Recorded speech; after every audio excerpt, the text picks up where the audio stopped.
here, you big monkey?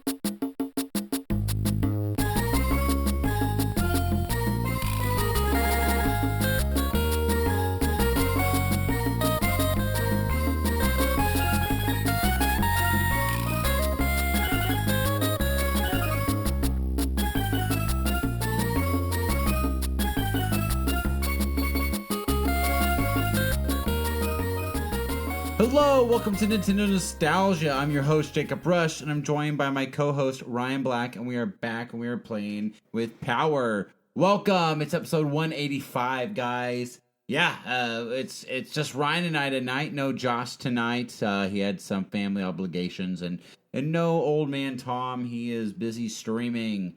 He is streaming a lot as well, too, just like Ryan. So go check him out and Ryan and support them, guys. Ryan, how you doing tonight? Oh man, I'm good. Just exhausted. I've not been getting a lot of sleep for the past few days, so That sucks. I'm sorry. It's good. I've been just super busy. Yeah, I get you. Cool. Well, let's not waste any time, man. Let's get into what we have been radical rexing about.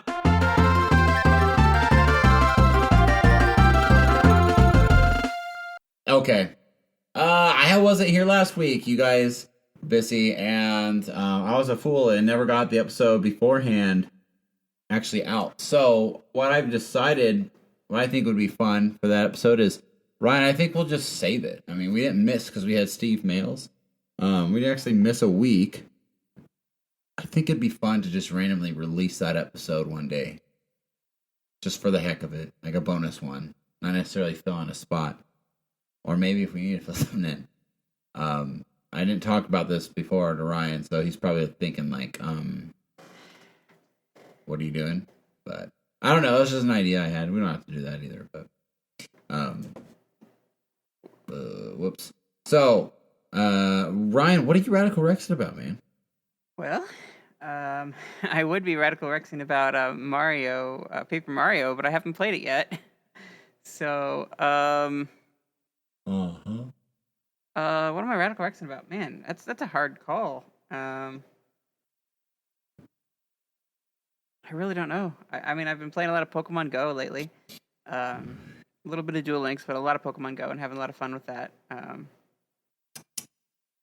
It took me a while to get a hold of, I had a bit of confusion with GameStop, and I was finally able to get a copy of Paper Mario. I was going to stream it. I didn't get around to doing that yet. Busy weekend, and then it just been a busy week so far. Probably not going to get to start streaming until Thursday, and it's like driving me nuts because I've wanted to keep a consistent schedule of streaming, and it's just I've not been able to keep that going this week. Ever since the weekend hit, I was trying to do a big file transfer from one computer to the next, so I had to disconnect the computers from the internet and hardwire them together with the LAN, and the transfer was going so slow. I was not going to get them all done in a timely fashion, and some stuff was corrupted on the drive. So I'm just trying to rescue everything. But also, I need internet from be able to stream. So it's been setting me back quite a bit. Or prepping for my mother-in-law coming to town. Just kind of hanging in there. I was able to get the pre-order pins, thank goodness. My regular GameStop had the extra pins. They had the hookup. I was so thankful for them. Nice. So yeah, they said come on over, and I headed over there, picked up my copy of Mario that GameStop.com never was going to ship to me. They canceled my order, and but I was able to get it and get my pins, so that was really cool. As far as gaming goes, like I said, I've not really touched my Switch at all. It's been a little strange, but one big thing that's happened, my spouse, we were able to get the wheelchair ordered. We have an electric wheelchair coming, and it's going to be great because it can actually go in grass, and Drake will be able to walk Goober and just be out and about a little bit more. And another thing that we got to do is we last night moved all of the furniture out of our living room into our second parlor, and we basically are converting our old living room into a bedroom since Draco can't go up the stairs anymore. So we moved the bed down there, and we're just kind of getting it set up. We're going to partition it off with curtains, so it's a little bit of privacy and everything. So, but it's the first time in months that we've actually been able to sleep together in the same bed. That wasn't like me sleeping on couch cushions on the mattress or next to the mattress that Draco's sleeping on. So it's really nice to actually, just be around. It's been really hard sleeping in separate areas, but that's Right. No, I get you. I get you on that. But other than that, gosh, I wish I had a lot more to offer. But this has been a slow week. Other than just like been super busy and not a lot to show about it. Yeah. Gotcha. No, I feel you on that, man. What am I radical rexing about? I mean, I won't talk about my personal life this week. Normally I do, since something's been going on. But I actually have a game to radical rex about, and I decided I bought Paper Mario. Just did it, whatever. Just did it with the kids. So, and it's really good. It's really good. It's the best Paper Mario since the Wii. And it really has elements of all the past Paper Mario games. Like, it's bright, it's hilarious. The content that the dialogue they put in the game is just so good. Even in Color Splash, the dialogue was hilarious, and this one is hilarious. So yeah, I really, really, really like it. Makes me laugh, it makes me smile, and it's fun. The battle system is fun, it's unique, and really they borrowed aspects that people wanted back in Paper Mario from past games without spoiling anything, but it just kind of has its own little different take on it, own little spin. So that's good. It really is a good game. I really am enjoying it. And there's some stuff I just didn't expect. I'm like, wow, that just wows me. They're like, whoa, that's in this game. That's really cool. So Paper Mario and the Origami King is really good. So I do recommend anybody to go out and get it. And it's dang right that it's good, because Nintendo's not doing crap this year. I mean, so far, we can talk about it. We had a big direct on Monday, and it literally had like 4 games. Am I right? Yeah, it's something like that. It was really, really slow. I got on, and I was a little late. I was like, oh, okay. And they literally only talked like 2 games, and they're like, this is our last game. I'm like, okay. And like, I felt like the crap they showed off wasn't even like highlight worthy. Like, this is stuff you show in a sizzle reel in the middle of your normal directs or at the very end. Nothing like, why did they waste their own time and money to put that little 10-minute clip together in ours? What was the point of that? Like, I really just don't understand why they, like, Paper Mario didn't even get a direct.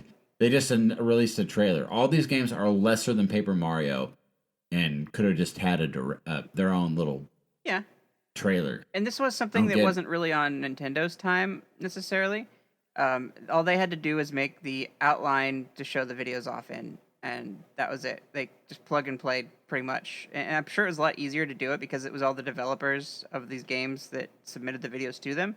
I think it's going to be a regular thing, and it helps temper our expectations going forward in this slow time. I hope it doesn't stay that way. I really hope it doesn't. I don't want it to become the new norm for sure, but it might be with quarantine and everything. It might be the thing for a while, unfortunately. Okay, then why can all these other gaming companies give 45 minutes of game after game? Like what Nintendo normally does. A lot of times, why it's is just it when trailers Nintendo or like cutscenes and things like that? It's not actual gameplay. There are some gameplay things out there for some of the companies. I'd rather see a cutscene of Metroid Prime 4. Oh yeah, I know. It's crazy to think that game's not even close to being ready to show a trailer of it. And I don't know if Nintendo is shifting over into like, oh hey, guess what? This game is already gold. It's gone gold. We're getting ready to release it. You're finding out about it just like 2 months before it comes out.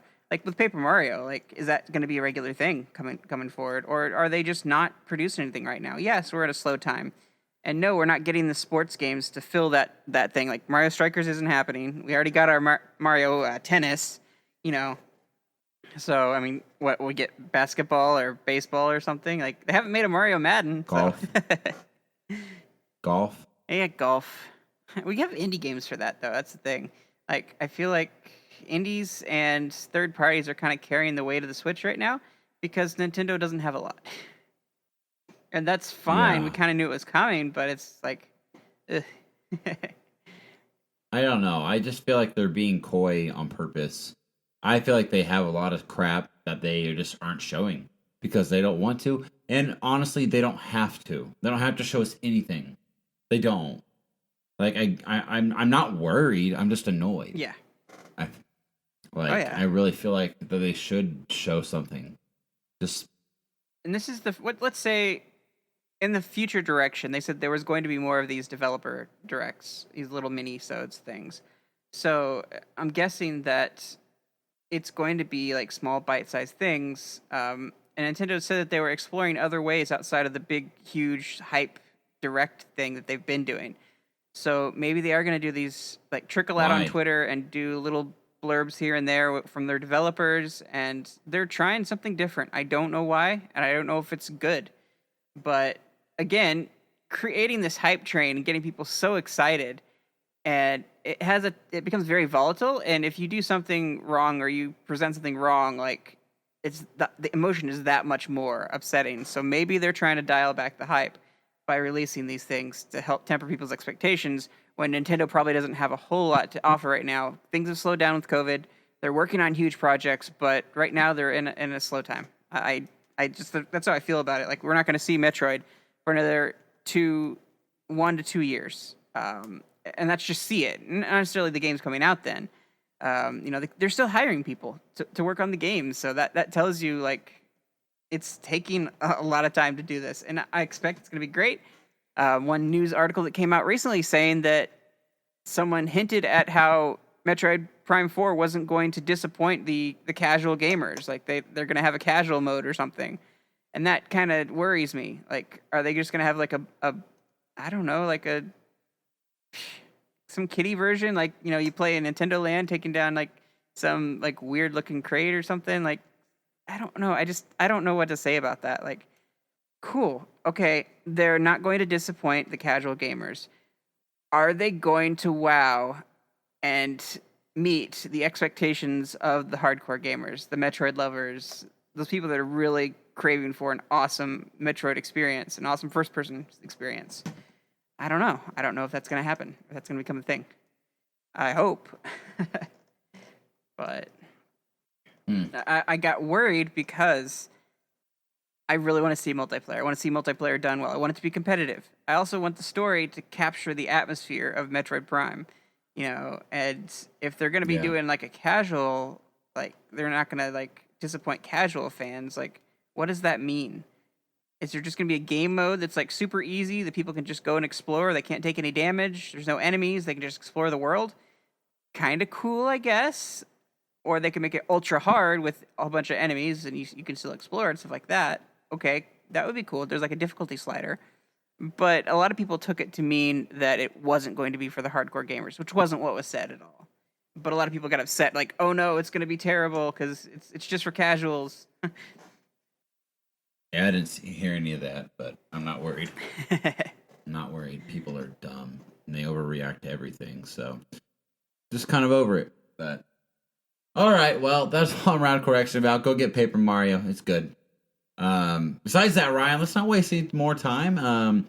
We have a fun game to revisit, it's the first time visiting on that we've ever covered this one, but special game that's near and dear to my own heart. This game is a little game called Mario versus Donkey Kong.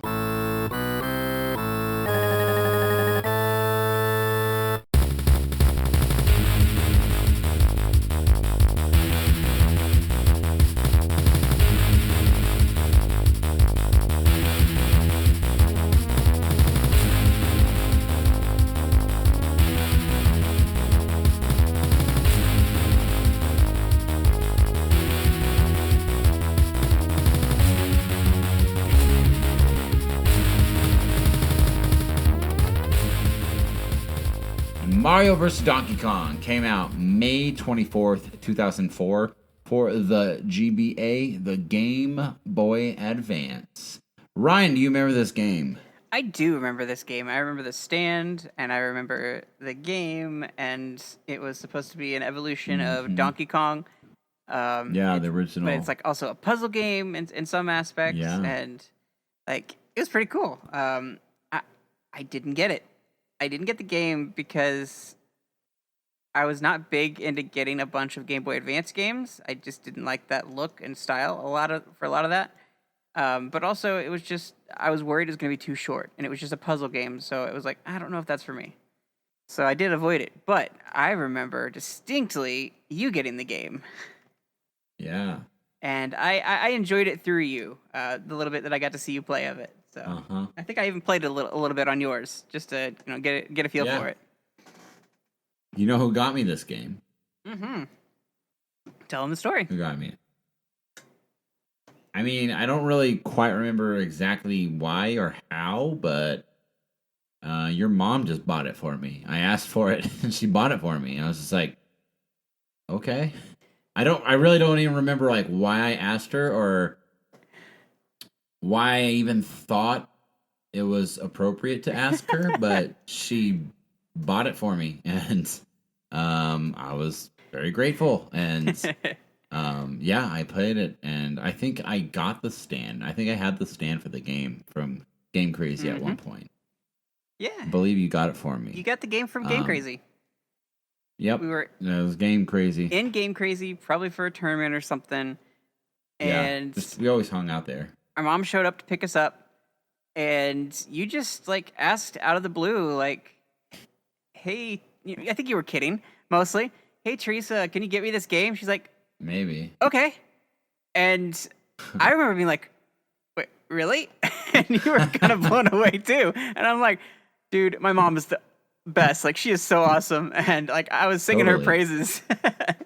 Because like, I mean, she didn't get me anything, and that's cool. I was like just blown away that she got you something. Like, yeah, you're definitely like her kid, and she loves you. So it was so cool. Yeah, it was really cool. I'll always remember that. It was unexpected for sure. Very thankful. But yeah, I really liked the original Donkey Kong for the Game Boy. So the extension of the original arcade game. I had it. I got it for Christmas, Donkey Kong.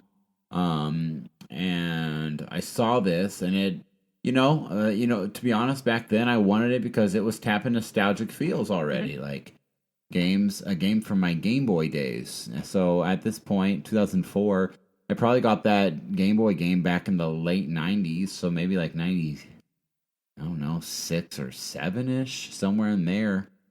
So it had been a good span of years. So I was like, whoa, they're remaking it. And, I thought maybe it was a remake, but no, it was an evolution of it. I really enjoyed that first one, so I wanted this one. And yeah, I remember playing it, and I'm pretty sure I beat it. But that's like, honestly, I didn't get any other games in the series after this, and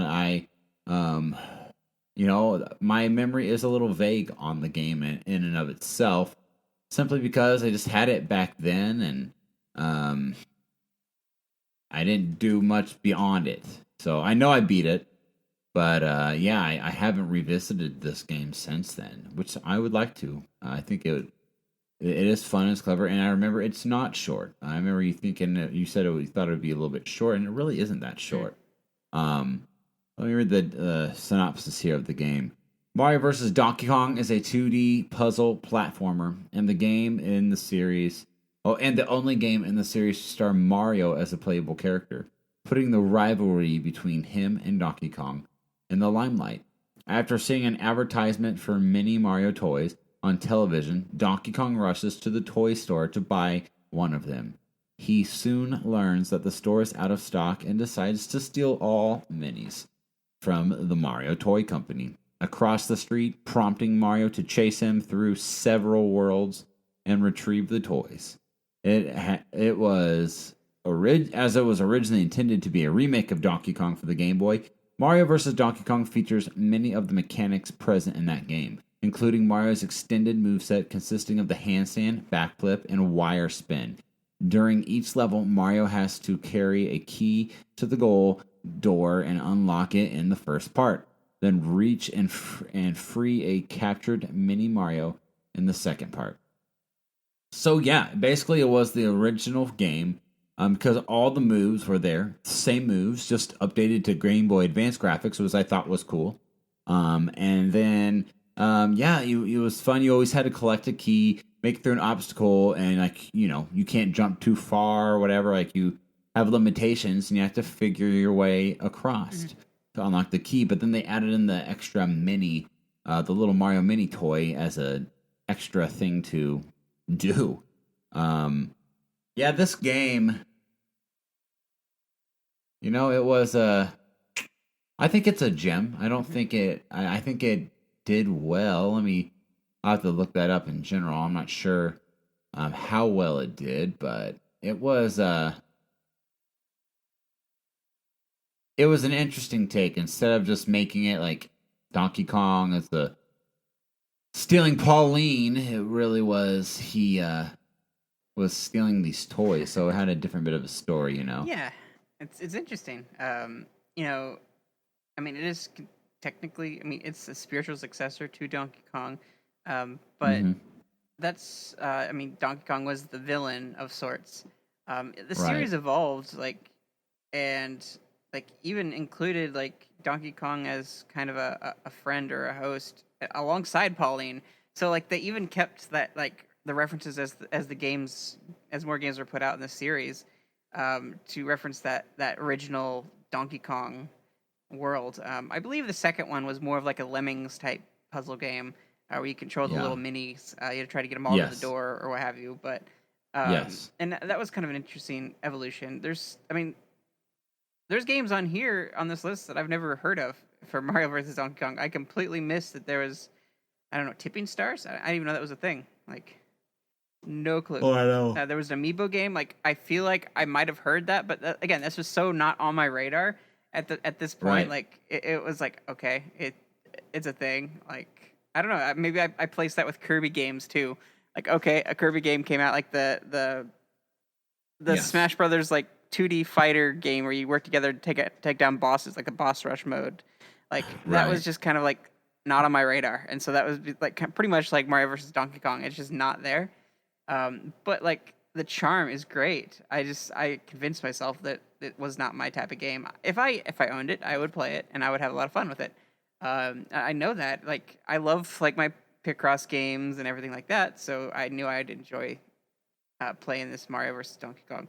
I think at the time, I just said, "Oh, that's Jacob's game. It's not mine." And then I just never stuck with it. Yeah. It does say this thing had what?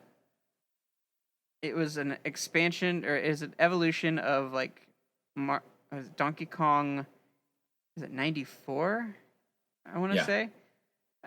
They just updated that version essentially, but a lot of things were kept. The model for Donkey Kong was the rare version of Donkey Kong. Yep. So that was updated. And it's got that kind of look to it. I don't know. The style is more of a cartoony feel than most things. Yeah. I don't know. It's how to describe it really. It's that it was in the era around the bongos. I believe it predates it. I want to say, but it was right in that mold of Nintendo not knowing really what to do with Donkey Kong. Yeah. So I think that's why, if I had to guess, I feel like that's another reason why they wanted to do this. How can we expand the Donkey Kong IP, keep it going? Well, let's take it back to Donkey Kong, the game, their Nintendo's version of it, which again was a clever move. It was Nintendo trying to keep that IP alive and active, which by taking it back to some nostalgic feels was a wise move. the story is weird. It's like you said, Silly, yeah. It's silly because okay, what do these toy Myers matter? Right. I don't know. I feel like they could have put Wario in place of there, and him stealing them for to sell them for money or something. You're trying to get him back from would have worked just as well. But no, they wanted to revive that old rivalry and see if they could make it popular again. to see Well, if the Donkey Kong franchise could go in that direction, or if it was meant to go the direction of Donkey Kong Country. Spoilers, that's where it went. But they were trying to see if they yeah, could go the arcade route and see if they could make some money off of that too. right. Well, the game, fun fact, it did have hidden e-reader support in it. Oh, Um, yeah, Nintendo held a competition in Japan in which the cards were distributed to 1,000 participants. 5 level cards were released by wow. Koro Koro Comic, and another card was given away at the 20th World Hobby Fair. The game can save up to 12 extra levels. That's awesome. Isn't that interesting? It is cool. I bet those cards are worth a lot of money today. I can imagine. Like, I'd hate to be an e-reader collector because, like, I could not get all the cards. It was hard enough to get the regular ones, let alone these ones. These rare Mario vs. Donkey Kong ones, and the Pokemon ones, and the Animal Crossing ones. And there's some games that I didn't even know had e-reader support. Like, it's crazy to think that the e-reader had more support than a lot of Nintendo's accessories in their history. Like, the more you hear about they it. really did a lot with that. Sure. And like, even like last week's game, we were talking about like WarioWare. Apparently, like, they had some e-reader support in the Wario games too. And it's like, what? Like, that's a thing? Apparently? Like, how does that work? I don't know. I was just kind of blown away. Like, e-reader was a thing. So well and ingrained, and that surprised me so much to hear that it was in Mario vs. Donkey Kong. That's really, really cool. I almost wonder though if this is something that we could see in the future, or maybe what we hoped Nintendo would have done with Amiibo. We hoped that Amiibo would be the evolution of e-reader, and that you can take that and scan it in and get access to games and unlock special things. Like, that's pretty much what e-reader became, was the Amiibo in a way, and it hasn't been used to that potential that the e-reader was. But even then, like, they even mirrored that in the last iteration, I believe, of Mario versus Donkey Kong. They had an Amiibo support game. It was like Mario and Donkey Kong versus Donkey Kong and Friends or something like that. So yeah, it's really cool to know that it's come full circle. Like, they pulled from different things that they had the e-reader support, that they have Amiibo later. They're pulling from their old roots, with the OG Donkey Kong game, but it's kind of its own, like, unique kind of grab from Nintendo's history. It's definitely a gem in that aspect. Even if you never gotten a chance to experience the games, like definitely if you get a chance to pick one up, like, try it out. The DS one and beyond have some interesting art style. Like, it kind of, I don't know, it kind of devolves in its style, but it's still, like, pretty enjoyable. So, I wanted to look at the worlds real quick, because you were concerned that it was short, and it's not short. There's actually there's 6 worlds, and then a final boss fight against Donkey Kong. And then after that, you basically unlock a whole set of new worlds, which you get. Wow. You go back, and they're like plus versions, so you redo all of them, but they like are more advanced stuff to do, and then you get to refight Donkey Kong again. And this time, the first time he's just Donkey Kong. Second time he's in a robot suit, so it's like, what's different? I mean, and there's 6 levels per. No, there's 7. I'm sorry. Yeah, there are 7 levels within each world. So it's a meaty game, man. Like, there is a lot. The first world is Mario Toy Company, where you get the toys. Mario has his own toy company, huh? Then Donkey Kong Jungles in the second one. And then you have Fire Mountain, Spooky House, Mystic Forest, Twilight City, and then World DK on top of the girders, just like the original Donkey Kong.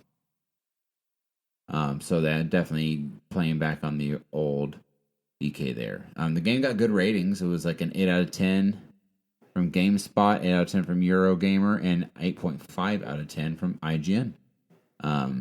And yeah, I would have to agree. From what I remember, it played well, and clearly it did well. I mean, they made multiple sequels to the game. Yeah.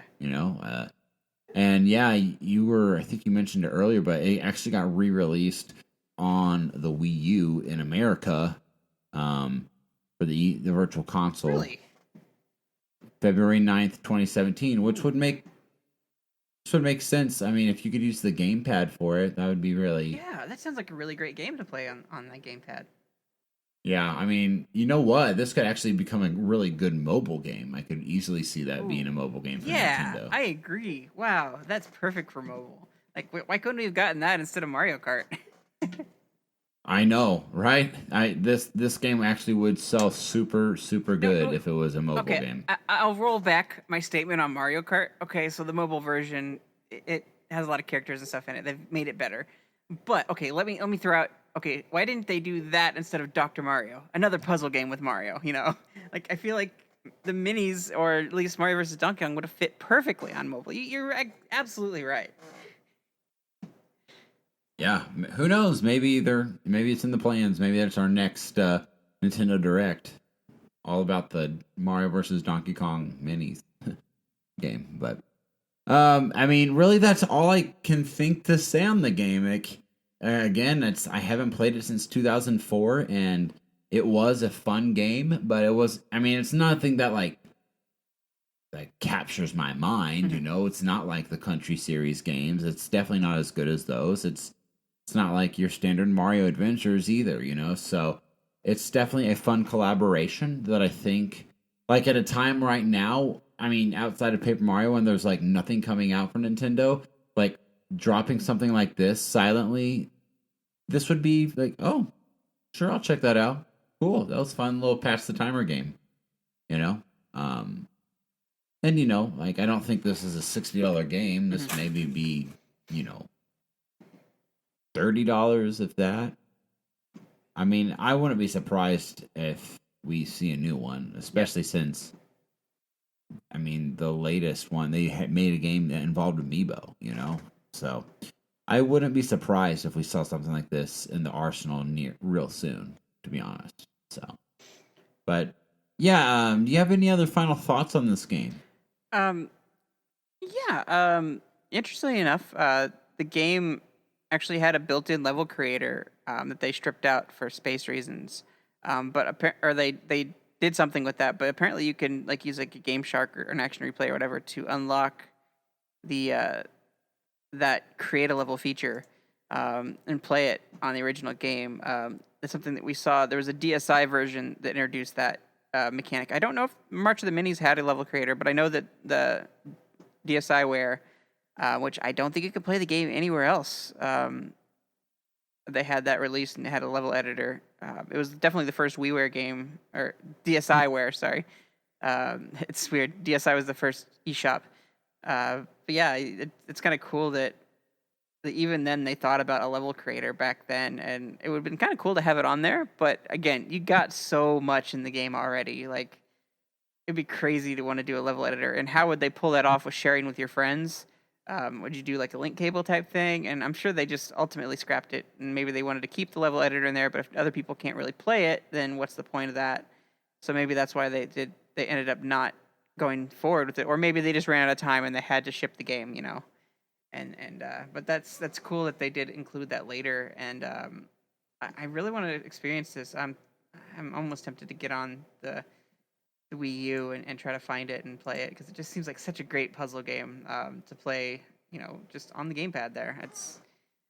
And I've got some nostalgia for the game. I may have played it like once, and maybe at the time I turned my nose up at it, but I'll give it some love. I don't know if I'll dive into any of the later ones, but it's pretty cool to know that the original is available. Mm, wow, cool. Well, I mean that's all I have to say about the game. Again, not a bad game. Clearly, it's definitely a little fun pick me up. And you know what? If you really love like puzzlerly games, like this may be something like that's right up your alley. Different games really appeal more to other people. And I prefer to have my Donkey Kong in the Donkey Kong Country style. That's the kind of Donkey Kong I like. Yeah. So overall. But I'll take this instead of no Donkey Kong. But um, But yeah, you know what? Besides that, I got nothing else to say on this game. Ryan wants you to do our due diligence, and you can just round us out. I know it's a little bit of a shorter episode this week, but hey, it's all good, short and sweet. Sure thing, man. You can find us over at the Nintendo Village at nintendovillage.com/Nintendo Nostalgia, on Apple Podcasts, Google Podcasts, and YouTube. You can find us on Facebook at Nintendo NOS, on our Twitter at Nintendo_NOS. You can find us on our Instagram at Nintendo NOSIN. Shoot us an email, NintendoNostalgiaIN@gmail.com. And you can give us a call on our hotline, share your memories, and show us some love at 317-969-5690. Guys, that brings us to the end of the episode. Thank you so much for listening, and we will catch you next week. Later, Preston. Bye.